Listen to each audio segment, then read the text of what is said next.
The first way to do that is with the first R, which is risk.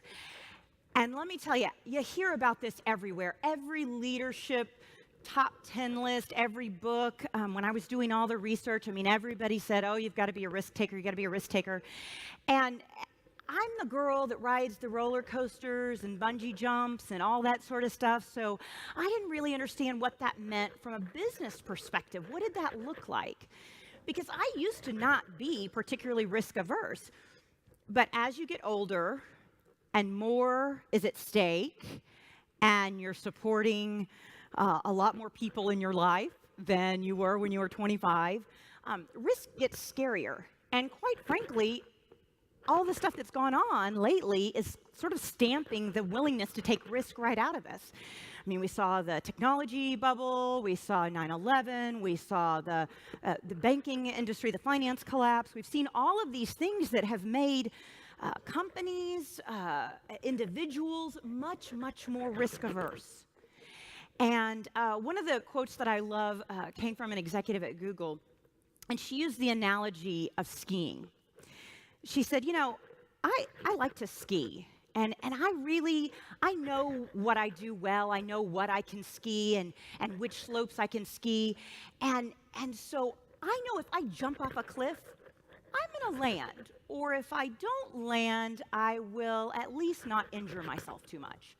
But she said, there's people out there that have all this ability to ski, and they never jump off the cliff. And then there's people that have no ability to ski, and they jump off the cliff and they collapse. And so it's that going beyond, she says, that moment where your stomach is going, wah, you know, and you're jumping off the cliff, but you know you're going to land. So it is really developing that judgment, that ability to take smart risk, the ability to do calculated risk. And you have to train that. And if you haven't done it lately, there's lots of simple ways to do that. When a lot of corporate leaders in America were interviewed to determine how they took risk, how they identified opportunity, it isn't necessarily that they were better at it than you or I were.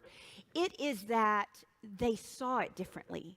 They looked at the opportunity differently. And so what they would do is they'd start with the upside, for one. How many of you, when looking at a risk, start listing all of the terrible things that could happen? And half of them wouldn't ever really happen anyways. They're just being made up. But you start with the bad stuff. So make a list of what you would learn, how you would develop, how you would grow. Start with the upside. And then once you've made that list, write down the list that's the downside. That will help you separate out what's true and what's not true and see the difference. Because risk-taking really has to be cultivated and absolutely developed over time. So do it in little ways. Do it in ways that don't impact your career. If you want to take a risk in your career but you're scared to, do something personally. Take a language course. You've heard a lot about passion today. What is it that you're interested in? What cause do you want to get engaged in? Lead a committee, lead a nonprofit. Go and get engaged somehow that's outside your comfort zone.